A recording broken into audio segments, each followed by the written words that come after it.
দেখতে পাচ্ছ গাড়িটা কালকে মুছে রেখেছিলাম। হ্যালো গাইজ, আসসালামু আলাইকুম। তো আপনারা সবাই কেমন আছেন? আশা করি ভালো আছেন।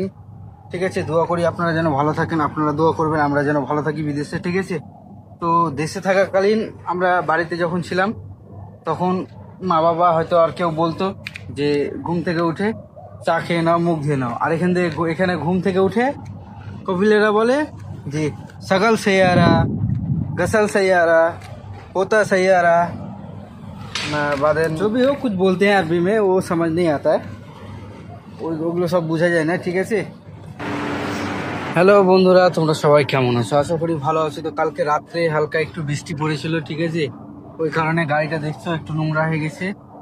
তার কারণে একটু মুছামুছি করা দরকার। ঠিক আছে,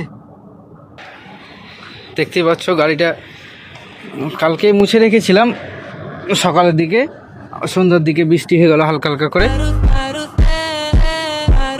ওই কারণে হালকা একটু দাগ দাগ হয়ে গেছে। আজকে মুছে নিলাম। তো আপনারা সবাই একটু একটু ছোটো ছোটো মিনি ব্লগে আপনারা একটু সাপোর্ট করুন। ঠিক আছে, ছোটোখাটো ভিডিও আসবে, আপনারা একটু সাপোর্ট করবেন, লাইক দিয়ে ফলো দিয়ে পাশে থাকবেন। ঠিক আছে।